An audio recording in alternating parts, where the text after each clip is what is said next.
I love podcasts. I mean, I listen to podcasts all the time. Mm-hmm. And, I'm trying to connect with the younger generation, right? And I'm thinking, what's the best way to get information out there? And I thought, but I think a podcast would be great. And nowadays, everybody has a podcast, Yes, They do. it's true. It's like, so it's like, well, I'm going to give it a Might as shot. So, well. Good for might as you. well. Yeah. So y'all are my seventh guests. Okay.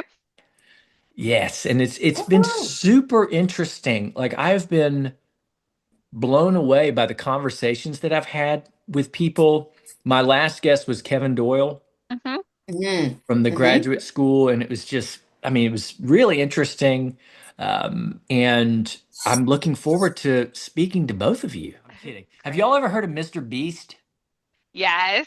Jenny, you've never heard of Mr. Beast?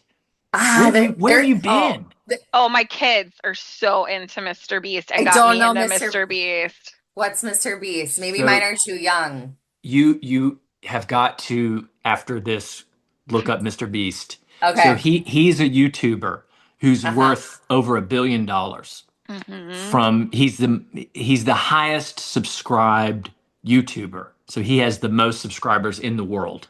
Oh, wow. And Okay. he has been creating content since he's like 28 years old. He's He's been young. creating content since he was probably a teenager. Oh, Mm-hmm. wow. And it has just grown and grown and grown. And he puts out these videos and he basically gives away hundreds of thousands of dollars every video.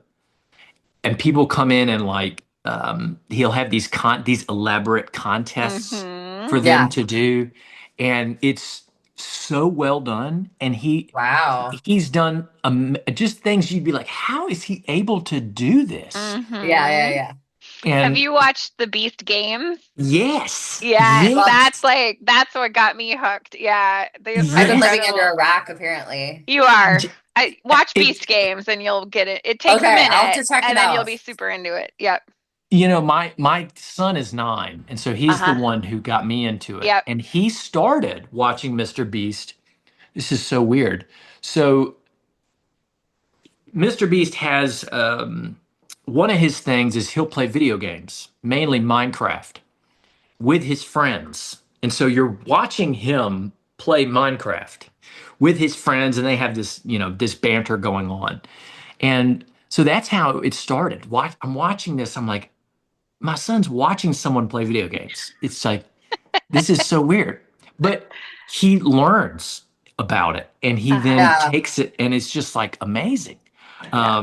So anyways, I'm like a squirrel, okay? So we go from podcasting to Mr. Beast Yep. Well, to you're gonna turn into Mr. Beast, is what you're saying. yes, Yeah. I'll start with Amy since I don't know Amy.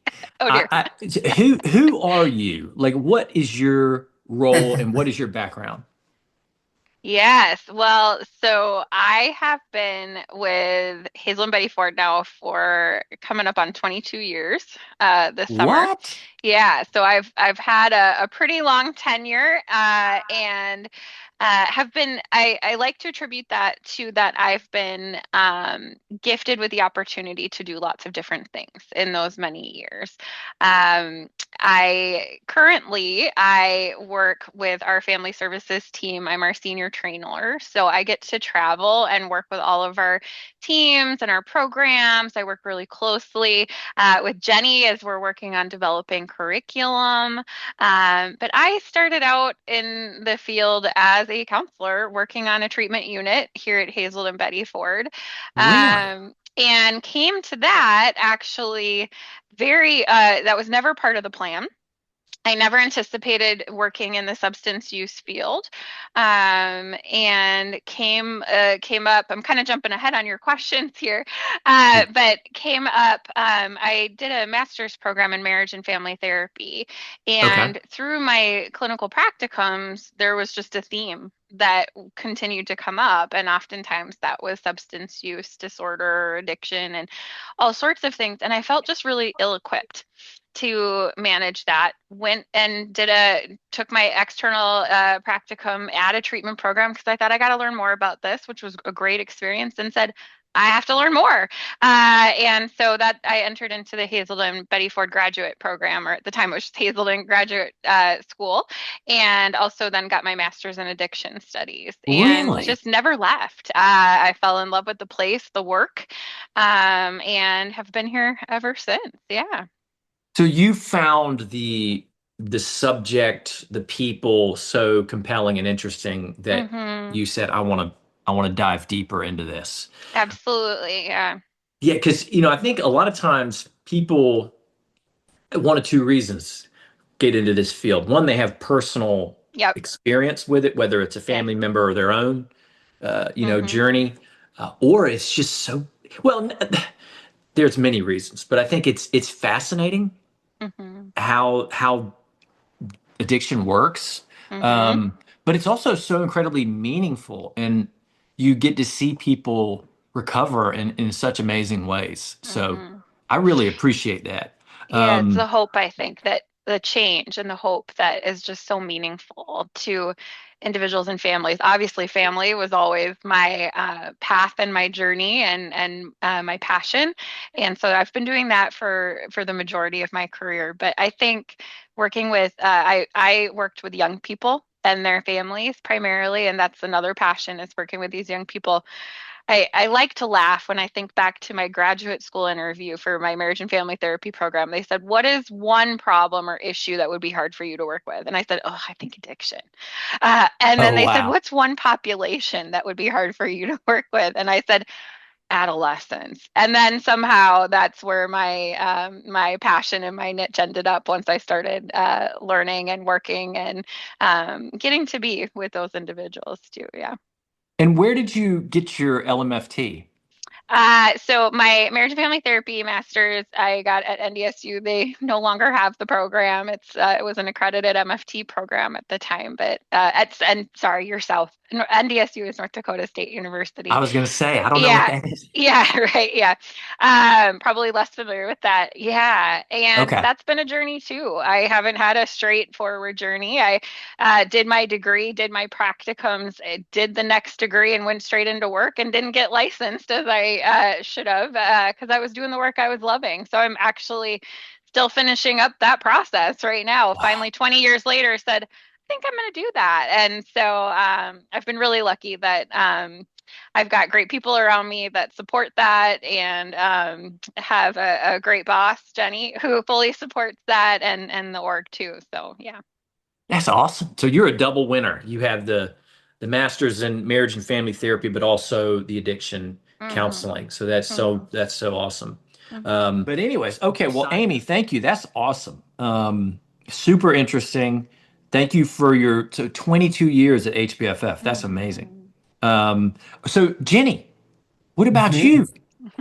Who are you and what do you do? Oh, good question. My background, I'm a licensed clinical social worker. Whoop, whoop, Um, whoop, whoop, whoop. yeah, Hmm. social work. I've been at Hazelden Betty Ford since end of November of 2024. So still kind of new, especially, next to someone like Amy, and I feel like the majority of the people I've been meeting have been at HBFF for quite a long time, which is really Hmm. indicative, I think, of, people's passion and alignment with the mission. So that's really, Hmm. really cool to see. It's a great place to work. Hmm. Yeah, so my background, I went to school. I live in Wisconsin. If you can't tell by the accent, whenever I hear a recording of myself, I'm like, "Arr," that Midwest. Hmm. Uh, I tell people I don't have a Southern accent, but they remind me, yes, they you have do the, have a yeah, Southern accent, exactly, Yeah. right? right? Yes, Compared to yeah, my Minnesotan and her Wisconsin, that's Y- very true. Yes. Yeah, yes. definitely. So I got my undergrad in psychology at University of Wisconsin-Madison, went straight into graduate school for social work, um, went into internships. It was kind of like Amy, as you were talking about the hardest, kind of populations for you to work with, that I don't know if that's a part of the learning process, but Mm-hmm. I like dove in head first. My first internship was at Mendota Juvenile Treatment Center, a state treatment organization for youth coming from corrections who had severe, persistent mental health concerns. So that was my first experience. And then after that, I worked at a girls' residential treatment center, mainly mental health primarily, but some dual diagnosis as well. And just I've been passionate, about working with kids and with their family systems. Mm-hmm. I moved on from there to working at Children's Wisconsin. No, I had a few jobs in between there. I won't go through all of it, but I've worked with youth in foster care, kids in out of home care. So I was a treatment foster care worker for a period of time. I worked in a private practice that mainly served underserved youth, worked with a lot of youth with sexual kind of trauma histories and concerns within the family. And then I worked at Children's Wisconsin for the last 11 years prior to joining Hazelden Betty Ford. And Mm-hmm. I was a therapist there in the psychiatry department, worked with an awesome interdisciplinary team, much like the team, John, that you all have at Emory. It really Mm-hmm. reminded me of my psychiatry department days when I was walking around meeting all those really smart people that you work with. Um, and then I got into leadership.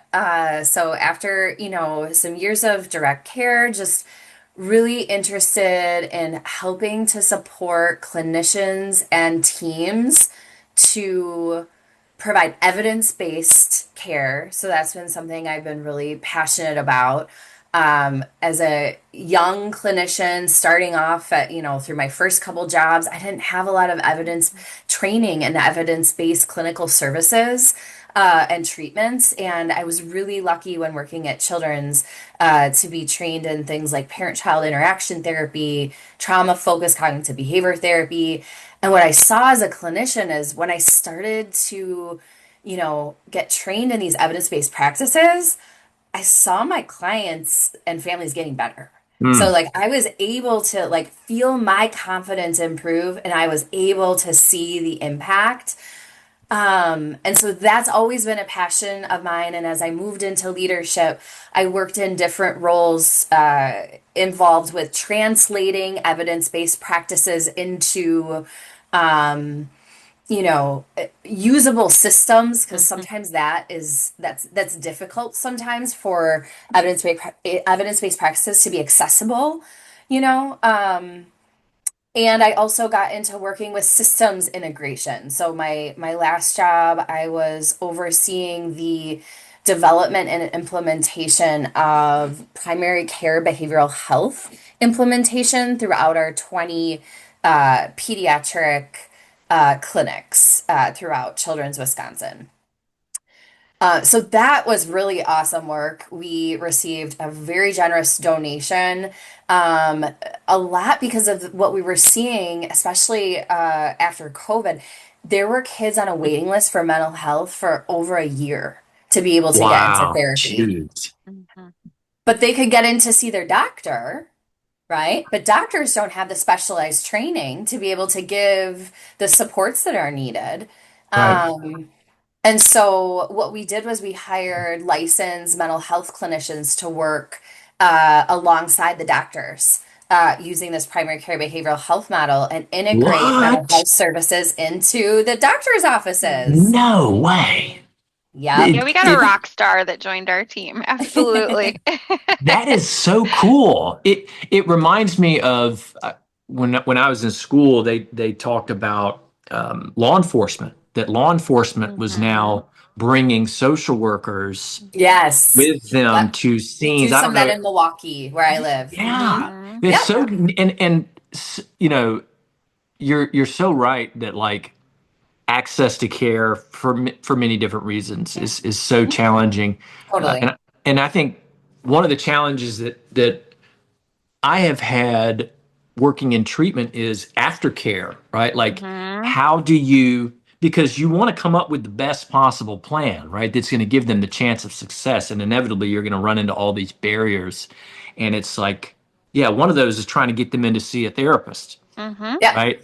Because Yeah. it's, either they aren't taking clients or they have a huge wait list or they don't accept insurance Yeah. or whatever the case may be. So that's awesome. So Mm-hmm. so here you are, 17, 18 years old in Wisconsin, right?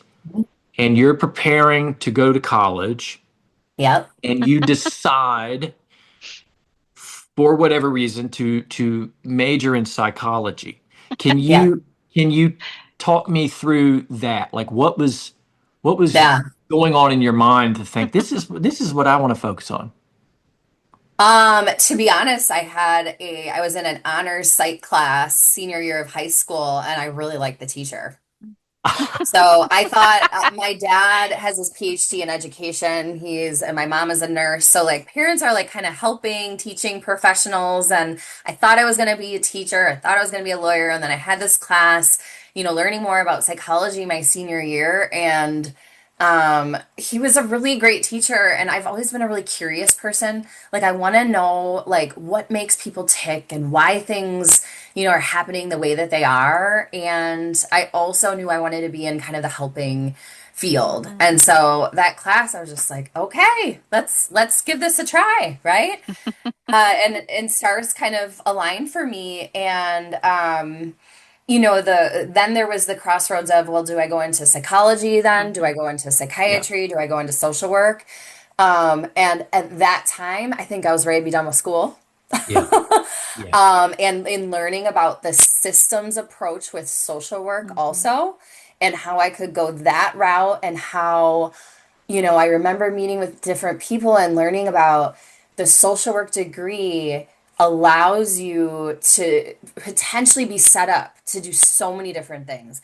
And I knew right away I wanted to do direct practice, but I also didn't want to necessarily pigeonhole myself Mm-hmm. because I'm someone who like if I'm not learning or like doing something new, I tend to kind of get bored and I want to be moving to the next thing a little bit. And so I kind of went into this just thinking, okay, I think, I could get into medical social work. I could get into school social work, which I did actually.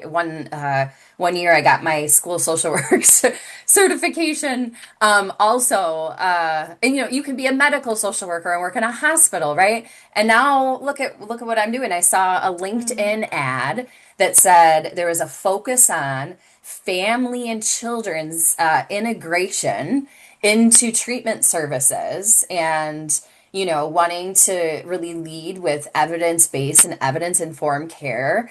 And I love my work at Children's Wisconsin. It's an excellent institution. And I was just ready for a change when you work somewhere for a while, right? Just ready Mm-hmm. for something new. I saw this pop up and I was like, all right, I'll give this a shot. And here Here I you am. are. It ended Here you up, are. being an amazing fit.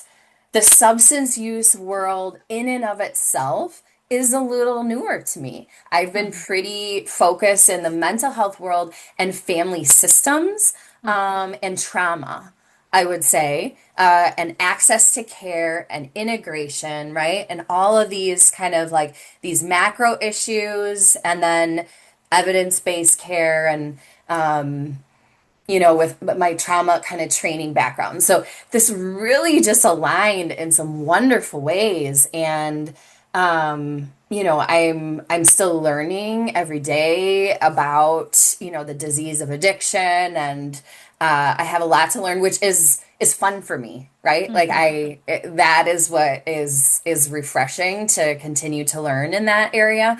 But it's fun to be able to take my kind of systems thinking and integration and evidence-based care and kind of bring that into this field now. Mm-hmm. Yeah, it's been great. Yeah, absolutely. Well, you both have such dynamic backgrounds and bringing so much to the table. I remember, Jenny, your story got me thinking. So I also got a psychology degree. My dad's a psychiatrist. Oh. So, Oh, so I was kind of Lucky natu- you. naturally in Yeah. this lane. But I also am in recovery. Uh-huh. So when I graduated high school, I was a budding alcoholic and Mhm. budding, I was addicted to a number of things, and school wasn't really a priority of mine.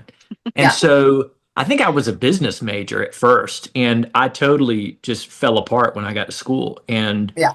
it wasn't for 8 years that well, no, it was more than that. It was like 10 years after that that I actually went back to school because Mm. the course of my addiction played out, in my late Mhm. teens, Yep. early 20s. And then when I went back to school, it was that kind of not only my dad and I think him instilling a lot of that in me, but it was interesting to me from personal experience. Hmm. So I went and got my psychology degree, and then same thing as you. Like I was like, Yep. do I want to Where do get you go? yeah, Hmm. and I spoke to a number of people. And Amy, I hope this doesn't make you upset with your MFT, right? Uh-oh, But yeah. but this was a PhD. They said go to get your MSW. They Mhm. Yep. are they are the apex predator. What they Mhm. said. So that was a quote. And I Yep. said, "Oh wow, that sounds really great." But the truth is, when you look at professional counselors, marriage and family, and then social work, they do very different things. And there's certainly overlap, but I think each Mhm. one has a very unique focus. And so, Hmm. but anyways, your Yep. story Yep. reminded me of that. We Yours, all Um, had yeah. that moment, right? As a Where you're psych like, what do major, I you're like, do? what do I do with this now? Yeah. yeah, Yeah. yeah. I And know. I didn't want to do research or a lot of that stuff. So I like y'all. I mean, I wanted to work with people. So Mhm. Yep. and so okay, so we've talked about it a little bit, but I want to kind of lay it out explicitly what it is that you're doing now, what it is that Mhm. your role is, and what that entails. So, Amy, I'll start with you. Yeah, so I am the senior trainer for our National Children's and Families team. So we have an amazing team that provide children's programs, family programs, teen programs, because our philosophy is that this is not just the individual who is struggling that needs the help. So does the family, the whole system, which of course is at MFT. That's where I'm like, bring everybody in. Let's get Yeah, everybody involved. yeah, yeah. And so, yeah, so I'm lucky enough these days to work with that team, and we're really, making sure everybody's got what they need, and we're providing the standard of care that we want for these families, and we're constantly, working and striving to make that work better, more accessible. Jenny and you both mentioned the accessibility piece, right? We want to make sure that families know there is a place that they are valued and important and get the help, because it brings me back to as you were talking about that decision time, right? As a psych major, what are you going to do? I still remember my moment where I went, aha. And it was a sociology class of all things. I was a social minor, psych major. And I remember, I don't even know what class it was in sociology, right? And the professor talking about, and oddly enough, he was talking about somebody who was struggling with alcoholism. And if they go off to treatment and they come back to the exact same system, Mm. how much more of a challenge it is for that person. And that what I can still remember that class sitting there and thinking, that's what I need to do. I need to work with families, that's where change happens. And so that's the beauty of the work that I get to do is work with our full team. We're under Jenny's leadership. We've made and are encouraging to iterate and make just everything so much more integrated, make sure that, as Jenny's mentioned, that we're providing evidence-based services for families that are there for them to learn how to support their person who's working on making so many changes, but also for themselves. These family members are hurting. They're terrified. They are depleted. They've Mm. given everything they can, and often maybe not the most effective ways, but genuinely with the desire to help and support this person. And they need their own wellness too, that they're deserving and needing of that so that they can even sustain themselves to be able to be a support to this other person in their life who's working so hard for change. So, yeah, you can tell I get a little geeked out on family stuff. But because I do think it is so important, and that is, I'm just so lucky to get to do what I love and work directly with these families and also our staff to make sure that they're getting their needs met on this journey too. Mhm. So, and yeah, so when you say trainer, I'm envisioning you're working with the staff, the Yes. clinicians, but it sounds like you have interface Little with bit the of both. families too. A little bit of both. Okay. There's a little bit of a hodgepodge there. Yeah. So I'm lucky enough to go into some of the programs, work with the staff, train. We're also making sure that standards are where we want them to be to make sure these families are getting the care that they need. So I'm lucky enough I get to do a little bit, I get to have my hands on a little bit of everything, which is really as I mentioned, right? That's what keeps me around is when you're not just doing the same thing every day, right? I think for Yeah. us in our work, that's true, especially when you're working with clients and families. We're never doing the same thing. But also just getting to kind of, yeah, get to work with the staff, get to work with the families, get to work with curriculum, get to do, trainings and things for the organization. And yeah, so I'm really lucky that I get to do a little bit of everything, and that's pretty fun for me. Yeah, it Yeah. it is because you get to kind of have your foot in both worlds. I think there's something to be said about working directly with people and the Mhm. all that goes along with that. But then there's also it's also great educating. I mean that's also such a Yeah. fun, rewarding thing. So to be able to do both, I think is really unique. Mhm. So I don't know how familiar you are with the abatement grant that we received at AAG Mhm. Yeah. for the adolescent. We had an adolescent expansion, right? Mhm. And alongside that, we had the basically integrating family services Mhm. that are being done by HBFF that we're Mhm. incorporating in our program. Mhm. Yeah. So it includes um, a family group that I run on Tuesdays at 5:30. Mhm. Okay, so it's every week. It includes 4 90-minute workshops Mhm. that they attend. It includes one-on-one coaching, and Mhm. it includes access to the Together app. Mhm. So and I'll say this, I have a we've seen an increase in attendance at the family Great. group, which is great as a result Yeah. of implementing these services. And I've already had three families that have participated in the Mhm. workshops. One just started. The other, so I have two. One just started. Another one has registered, and the other one has gone through the whole thing. Okay. And he's also done all of the family coaching sessions allotted per the grant. And she just raved about it. I mean, she said Mhm. she's been dealing with um, addiction for many years with her son, and she just said this is the best that she's ever seen. Hmm. That it was just so good. And That's awesome. so I wonder, I'm assuming, have knowledge of those programs and can speak to that. Yes. Okay, okay, Absolutely. Yeah. okay, Yes. So the 90-minute sessions that you're referring to, that would be our virtual family program, okay. which, we're really lucky. We have both in-person family programs and virtual because we want to be accessible for as many people as possible. I mean, that's part of our mission is to reach as many people and offer hope and healing for them on this journey. And so, yeah, so those are programs where families can come, one, gain peer support and realize they're not alone in this, because I'm sure you're aware so many families just feel like they're on an island. They don't know what to do. They feel they don't know who to talk to, all of those pieces. And they come and suddenly they're in a space, whether it's in person or virtually, with people who just get it and they don't feel so alone in this.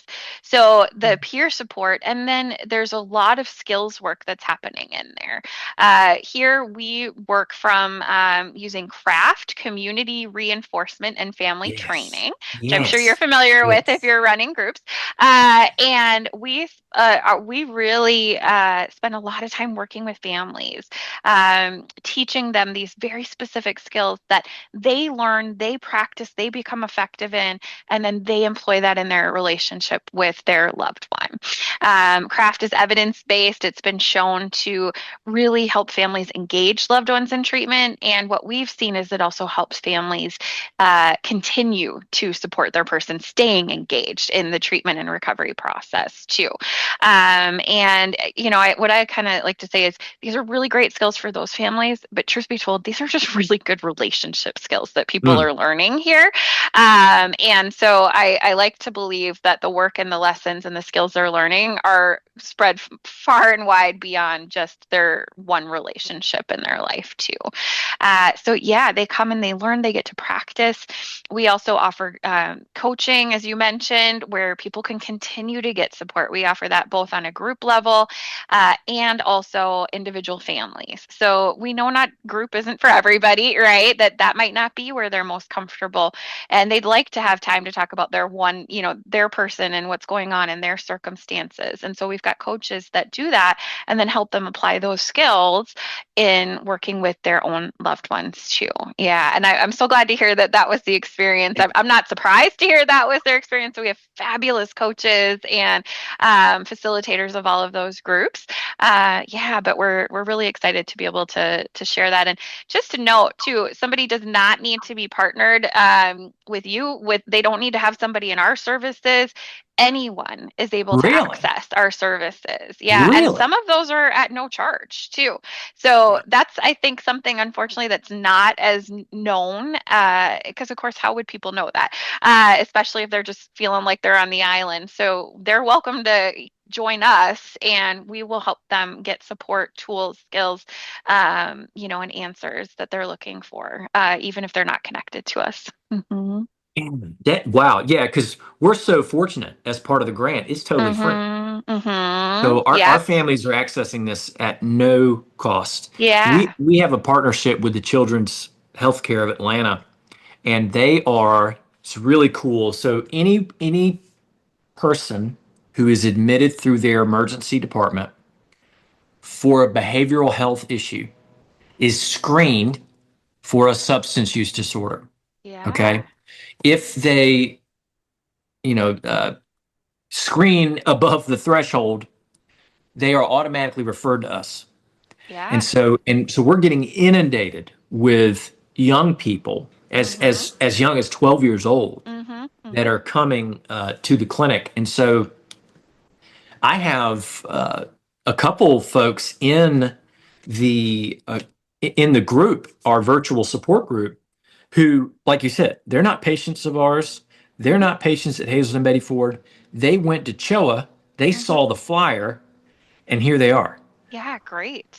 And I have another attendee who they were referred by their psychologist, also Mhm. not a patient of ours. Mhm. So it's really cool to see. So I'm Mhm. curious, and this is for either one of you. You mentioned craft, and Mhm. we, myself, and a couple other of our uh, faculty are getting trained in craft. Oh, great. I Yeah. think in June we're doing a training, which is really neat. Could you just briefly Mhm. kind of summarize craft and what it is? Mhm.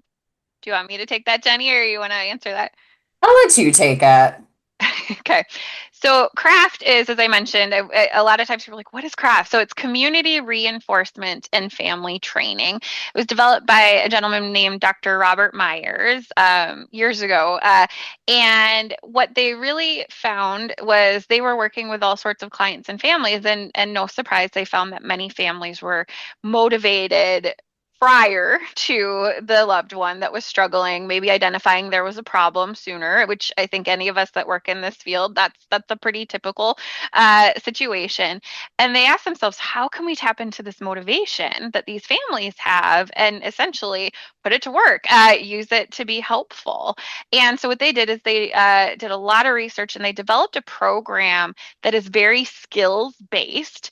So families learn very specific skills, things such as, I mean, the most foundational one, communication, learning about functional analysis, understanding the function of behaviors, also what's reinforcing that behavior, what Mm, is maybe, where are some places that reinforcement is happening that they may not wish to be reinforcing and they're doing it very unintentionally. Where is there opportunity to allow for some of those natural negative consequences? Because we know that has a big part in change.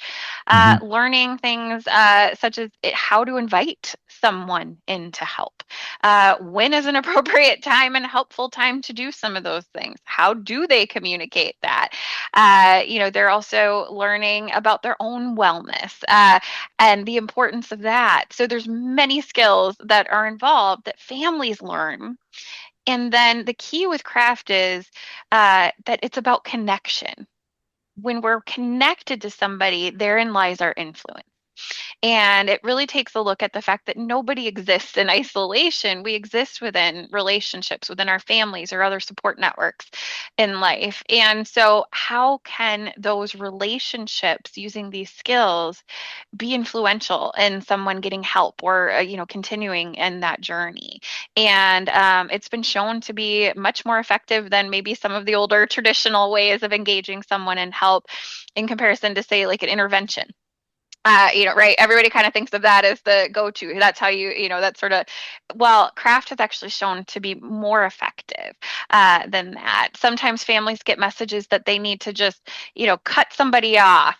They misunderstand sometimes the language that they might be hearing, like the words detach, and they sort of draw this wall or block, and that we don't have influence when we're not connected to someone. And so often the work is even just how do we start that connection again, because we know the destruction that comes along in relationships with this disease too. Yeah, so it's been really powerful. I love working with families, kind of as Jenni said, like you feel, when you have something that's evidence based and you've got something really specific to offer somebody, I have to say, I see the families we work with doing that are so much more empowered. And the research actually shows, and I can anecdotally say I've seen this too, they improve, their own well-being improves, they're taking care of themselves better, and relationships improve. So yeah, it's really powerful stuff. that's awesome. And you bring up a really great point, and so I'll pose this to Jenni. And Mm-hmm. this is I think not a controversial question, but certainly a polarizing one when Mm, it comes to the families. So I grew up, so to speak. I kind of got sober and was trained in an environment that was very old school, mm-hmm. right? Cut them off, Mm-hmm. right? This you mentioned detach with love, right? Um, you know, don't let them come home. If they don't stay in treatment, they're, Yeah. we're not gonna be Mm-hmm. there, right? And I think the tide has shifted now Mm-hmm. to, you know, there was a really good TED talk about this guy who said the opposite of addiction is connection, Yep. Yep. right? And he talks in that TED talk about how important it is to support people, and we should be rallying around them as opposed to isolating them. And so there's a flip side to that coin, Mm-hmm. right? That so many times families, you mentioned consequences, right? Mm-hmm. And the importance of, behavior change. I mean, consequences is a huge part of behavior change.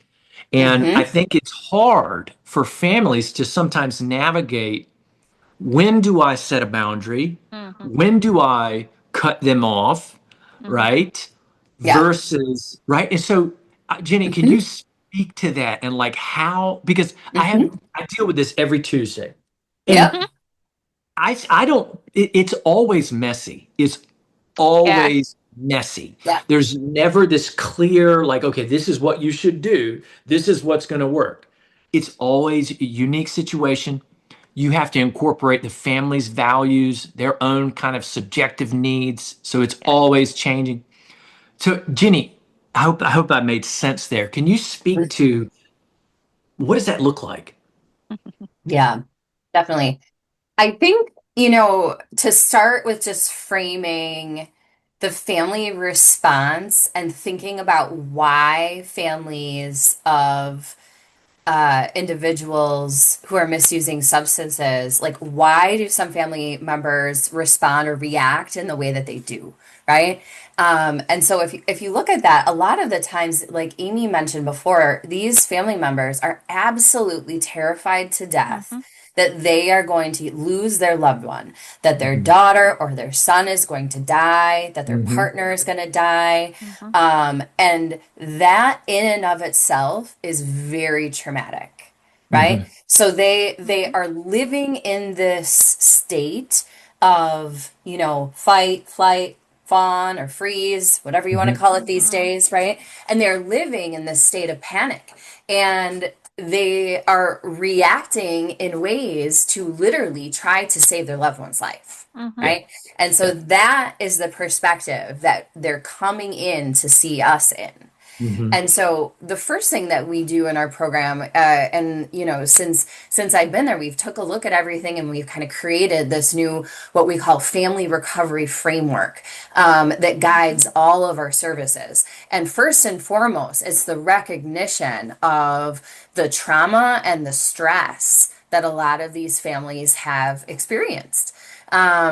And so once you recognize that, you want to make sure that you're providing a very safe environment where people feel, not judged and no shame, right? But really understood and in an environment where they can feel safe to express themselves, safe to be vulnerable, and safe to hear and learn from other people and to open themselves up to learn new skills, right? So, we really talk about, the lens of what happened to you as opposed to what's wrong with you, Mm-hmm. right? So, Hmm. all of that I think is very important. So, then when we, kind of move into, well, where do we set boundaries and where do we not and things like that, I think I would take a step back and looking at so what the craft skills and foundation, a big piece of that is teaching families themselves about behavioral science concepts. Yep. So, just like what a therapist or a counselor would do with doing this functional behavioral analysis of sketching out and understanding what does this cycle of addiction look like for the patient, we teach families how to do that and how to map in what their influence has Mm-hmm. been on their loved one's cycle, right? And so they're learning Hmm. it and empowered to do that in themselves instead of, a counselor or a therapist or someone else telling them, some of the old stigmatizing language that we've really gotten away from, like you're doing this and it's enabling them, Right. Mm-hmm. right? Right. Which Exactly. kind of Yeah. assumes, you're doing this and it's having this harmful impact. It kind of assumes some of that negative intent behind it. Whereas Mm-hmm. from what we just discussed, it is the opposite. It Mm-hmm. is, terror and it is a protective mechanism, right? Of what Hmm. is driving that. Um, They're and very so natural responses that these natural, of families are course. having. Yep. They're very Yep. normal reactions to what's happening. Absolutely. So we want to give them the insight and to teach them how to view the behavior pattern from a behavioral science lens, and then they can start to learn. Okay, Amy and I just did this webinar yesterday, and so we use these examples. They're fresh, but okay, should I continue to um, clean up dinner every single night and keep the kids away from him as he goes in the garage, his man cave, and uses. And I continue to make it very comfortable for him, right? To continue his pattern. Or do I let the dishes sit there because he's a member of this household and he's Yeah. going to need to do it tomorrow if he Mhm. has a hangover, and we're going to go in that garage and get our bikes, and we're going to, the kids might make some noise, but Mhm. that we need to live our life, right? Yeah. Mhm. And so instead of kind of the old school kind of like detach what Amy was saying and set those boundaries, we're really focused on teaching, empowering, and equipping with these skills to understand the behaviors and then to teach intentionality of how can I shift my behavior to potentially influence this pattern a little bit differently? Because Mm. I know I can't change it. This isn't my fault, right? I cannot control, I cannot make a change.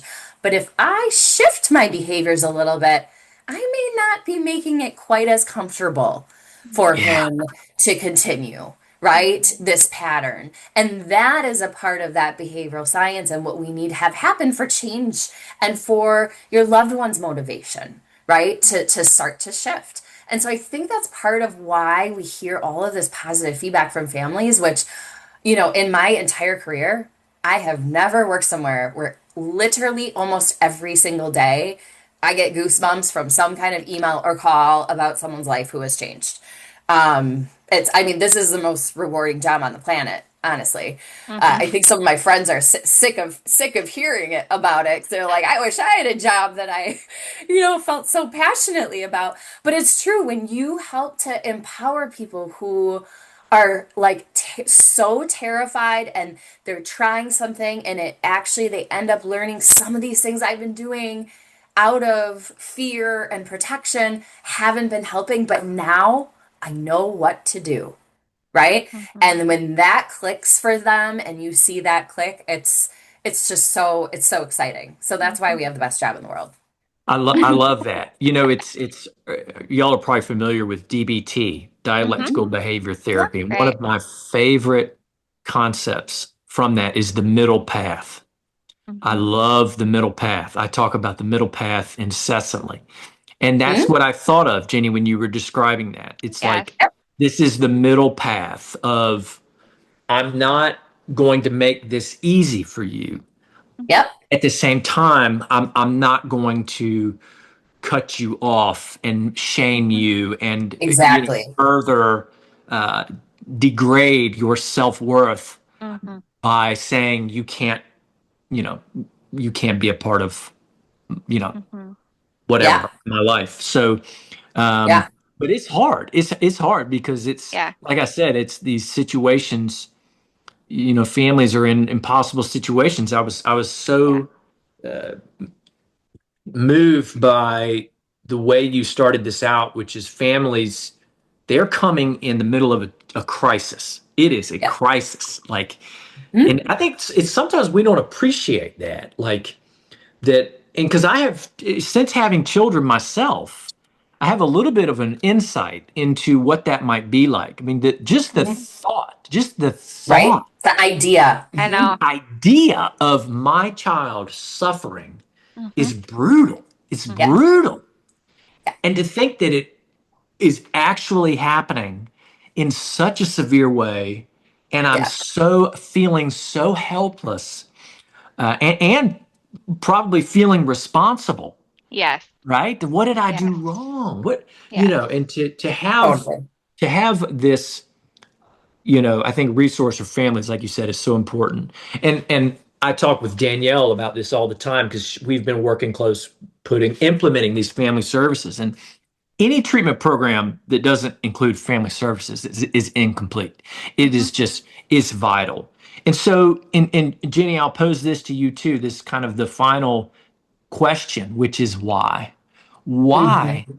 is this important? Hmm. It's a great question. And I'll try to be brief. I think the way we are viewing recovery now is that it's not just about stopping the substance use and it's Yeah. not just about the individual who might be misusing substances. It is about rebuilding relationships, whether it's, with a family member or a supporter, rebuilding trust, rebuilding, how the family functions, right? Because everyone is a part of that system. Um, and the thing is, even if the person who's misusing substances isn't able to heal and get better, families around them can. Hmm. And that's the hope and that's the message that we really want to send to families, that it is possible to heal yourself, to learn about the patterns, to learn about what you can do to help yourself, to, continue with life, and how to support your loved one to the very best of your ability.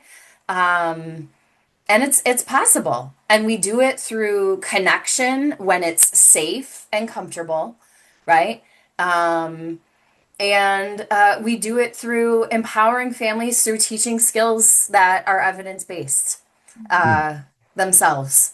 And so it's again, it's really great, and just really lucky to be in this position, to have this partnership with Mm-hmm. AAG, to be offering these services for the state Mm-hmm. of Georgia, that are free of charge. Um, I'm looking forward to more and more people taking advantage of what we have available, because we can really help to heal, I think, a lot of people and then generations, right? We Oh didn't my talk gosh, at yes. all about the generational trauma. So there's a lot here, I think, that can help. Well, I and can you all, oh, go ahead, Amy. Oh, Go ahead. I was going to piggyback on one thing too, Jenny, that I know is so important to you, and I think that all of us working with families recognize too, is we can have somebody in treatment services, right? But that's always going to be a limited window. And where are they going back to? They're Hmm. going back to family. Those people, those individuals, those friends, those supporters, whoever that happens to be in their life, they are there ongoing. They are there for the duration. So the beauty is not only are we helping these families learn for, new skills and tools, those are things that are going to continue long after somebody walks out of our doors or our offices too. And so when they become part of that team, essentially, and learn effective ways to do that, that just increases the opportunity for this person to continue growing and healing and living recovery too. Yeah, that's it. I mean, that I think that's why it's so important because they're going home to a system Mhm. that is more than likely either naive to what needs to be done or harmful, Mhm. right? And it's yeah, absolutely. So let me ask you this. So the services that I mentioned earlier that are being implemented Mhm. in Georgia through the grant at AAG. My understanding, this is really only a kind of a sliver of what you all are doing as an organization when it comes to family programming, services, training, etc. So, how if let's say someone watches this and Mhm. they're trying to find information, support, what do they do? Do they go to your website and is there a section there where they can enroll? What is that? What does it look? Because I know you're doing family programming as part of your treatment programs, right? You'll have Mhm. 17 treatment programs in 9 states. So you're implementing family programming in that, but you also are providing it to the community at large, right? And so how would someone access that? Mhm. So you can go to the Hazelden Betty Ford website. I just went on so I could direct people accordingly. And then you click on programs and services. And from there, you can see family and children's services. Okay. You'll see a page that says care and support for families. And then those first two boxes, there's family programs and workshops. And then we also have help and support for children's and teens. And what you'll see as you kind of click into those pages is you'll see a full continuum of care, Mhm. for families. for kids impacted by substance use and for teens impacted by substance use. So it can be a little tricky sometimes. It's not what we're offering is not substance use treatment for kids and teens, but it is the, child who maybe one of their caregivers is in treatment, right? Because we know that kids and teens, along with family members, can be really impacted. And so we have specialized programming across the continuum. We have orientation that's free on our website. You just sign up with your email and you'll get a series of videos teaching you about our services. From orientation, then we have in-person and virtual program for an adult family member, for a child. And then for teens, we just have virtual because we found that that really works best for teens these days. So we have these like initial kind of programs, and then from there, we have a continuum that involves some continuing care and support groups and coaching as well. And real quick, just a plug for our family recovery framework. I won't go into the details, but we really aligned our framework, which is the areas that we expect families, teens, and children to be impacted and grow if they engage in our services. And Hmm. it's all kind of guided by evidence and literature. We didn't just pull things out of a hat, right? And say, let's just throw this against the wall and see what we want to do with kids and families. It's really guided by like what works to help to improve well-being, what helps to improve people's hope and resilience, and understanding of what's going on around them. So yeah, I think that's part of what makes us unique is that it's not just a family program or like a program for kids. We offer a full continuum because for people in recovery, we don't just say, okay, go for a week and you're good, right? Right. No, right? We know that you need ongoing support. And for family members, it's the same thing.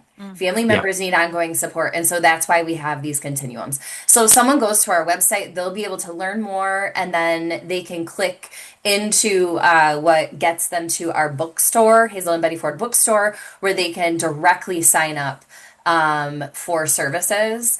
And we have family access coordinators Yeah. who are specially trained to speak with these family members to better understand their situation and help align and connect them with which services on our continuum might serve them best and answer any questions. Some services are free, like our support groups, for example, and our orientation. Some programs have a small charge for those outside of Georgia, Hmm. because we know Georgia has this grant. But for anyone who really needs our services, we have very generous donors who are able to provide scholarships and additional funding so that anyone who needs services can get them. I can't think of any other organization that is doing what y'all are doing. I mean, it's just, and I'm so grateful for our partnership because, Emory and Hazelden, it's just like the resources that are available Mhm. is remarkable. And it's just, yeah, I'm like you, Jenny. I pinch myself, right? Because I'm getting paid I right Mhm. now. know. This is work, right? This is Yep. my job. Okay. Yep. I, I I joke all the time. I get paid to run my mouth.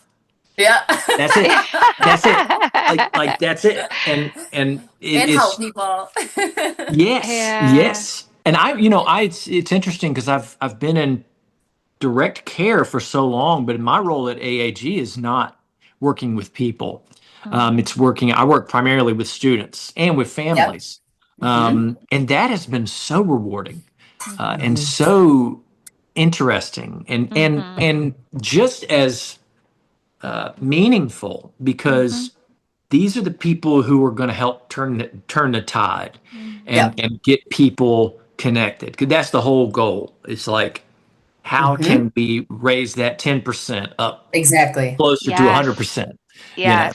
so Yeah. Well, thank well, you for what you're doing, John. Mhm. You're really, I know you guys have been a wonderful partner and, training that next generation Yes. of helping professionals is really important. thank you. Huge.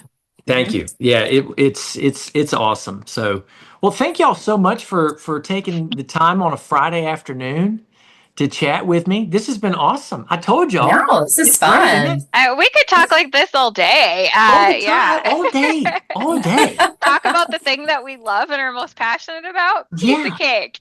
piece of Yeah. cake. Absolutely. So, well, I hope y'all have a wonderful weekend, and I look forward to continuing our collaboration. And if there's anything I can do to support what y'all are doing, let me know. Keep Awesome. getting the word out. Thank you. Absolutely. Yeah, we appreciate it, John. Thank Yeah, you I for the appreciate you. opportunity. Yes, yes. All right. Well, y'all take care. You Thanks. too. See ya. Bye. Bye.